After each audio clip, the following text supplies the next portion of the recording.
The moment the spa manager turned the monitor toward me, my chest tightened in a way that told me nothing in my life was about to stay the same.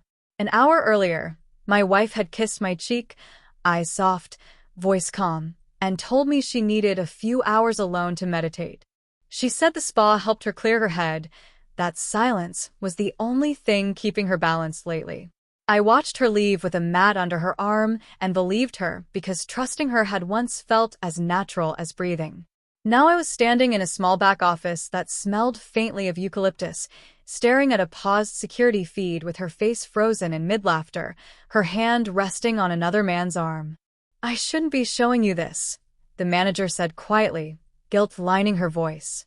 "But you asked if your wife had been here, and I thought you deserved to know." The man beside my wife leaned closer on the screen, familiar in a way that made my stomach drop. This wasn't a stranger brushing past. This was comfort, intimacy, something practiced. I thanked the manager without recognizing my own voice and walked out into the parking lot, the afternoon sun too bright, the world moving like it hadn't just split open. She didn't come home until evening. I sat on the couch where we'd spent years sharing dinners, movies, arguments that always ended with apologies. I listened to the key turn in the lock and felt something inside me go quiet. "How was your meditation?" I asked. She smiled, setting her bag down. "Peaceful. I really needed it." I nodded, wondering how many times I'd said those same words to her, never realizing they were a shield. That night, I lay awake replaying everything. The extra hours at the spa. The way she'd come home lighter, almost glowing. The subtle distance that had crept into our conversations, the way she'd started turning inward, or so I thought. Meditation, she'd said. Growth. Healing. I wanted to confront her immediately, to tear the lie open and see what fell out. But fear kept me still. Fear of confirmation. Fear of the sound her voice would make when she told me the truth. Instead, I watched. Over the next week, the pattern sharpened. Meditation days increased. Her phone stayed face down. She hummed while cooking dinner, distant but content, like someone who had already found what they were looking for somewhere else. "You seem happier," I said one evening, trying to sound normal. She glanced at me, then away. "I'm just learning to be present." The words hurt more than I expected. I wondered where that presence went when she was with me. I returned to the spa 2 days later under the excuse of buying a gift card. The same manager recognized me. Her face fell. "I'm sorry," she said before I spoke. "I didn't want to cause trouble." "You didn't," I replied. "I just need to understand." She hesitated, then nodded and led me back again. This time, she showed me timestamps. Different days. Different angles. Always the same man. Sitting too close. Leaving together through the side exit. "He doesn't meditate," she said softly. "He doesn't even have a membership." I drove home in silence, my hands numb on the steering wheel. I thought about the nights she'd come back relaxed, telling me how important stillness was. I thought about how I'd given her space because I loved her, because I thought love meant not crowding someone when they asked for air. That evening, I set the table for two. Lit a candle. She noticed immediately. "What's the occasion?" she asked. "I thought we could talk," I said. She stiffened just slightly, the smallest tell. "About what?" "About us." She sat slowly, eyes searching my face. "Is something wrong?" I laughed, the sound hollow. "You tell me." Silence stretched. She reached for her water, hands shaking. "I went to the spa," I said. "I saw the cameras." Her breath caught. The room seemed to shrink around us. "They shouldn't have shown you that," she said. "That's what you're worried about." She covered her face with her hands, shoulders collapsing inward. "I didn't mean for it to happen." The sentence felt familiar, like something people said when they'd already crossed a line long ago. "Who is he?" I asked. "His name is Aaron," she whispered. "I met him there. We started talking.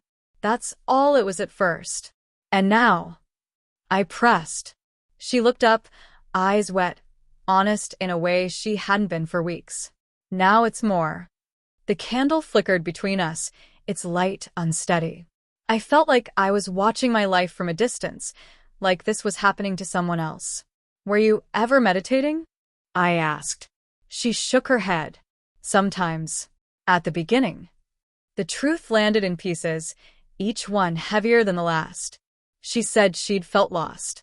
That meditation had started as a way to escape the noise in her head. That Erin listened in a way she hadn't felt listened to in a long time. I wanted to defend myself, to list every time I'd asked how she was, every night I'd stayed up worrying. Instead, I stayed quiet, realizing this wasn't about keeping score. Do you love him? I asked. She hesitated. That pause told me everything. That night, she slept in the guest room. I sat alone in the dark living room, surrounded by the life we'd built, wondering when it had started slipping through my fingers. The days after felt unreal, like walking through a fog that never lifted. She said she needed time. I said nothing because words felt useless now. I noticed how the house sounded different without her moving freely through it. How silence settled heavier than arguments ever had. I found myself replaying old memories, searching for cracks I'd missed. The first time she'd gone to the spa alone. The way she'd smiled when talking about stillness. The irony burned. One morning, she came into the kitchen holding her phone, eyes red. I told him we need to stop, she said. For how long? I asked. She flinched. That's not fair. Neither was lying to me, I replied gently. We talked in fragments.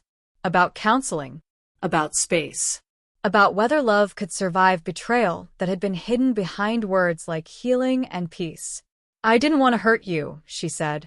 I know, I replied. But you did. A week later, I asked her to leave for a while. Not because I hated her, but because I didn't recognize myself anymore. She packed quietly, tears falling onto folded clothes. At the door, she paused. I never stopped loving you. I nodded, surprised by how little comfort that brought. After she left, I returned to the spa one last time. I sat in the quiet room where she'd said she found clarity, eyes closed, breathing slow.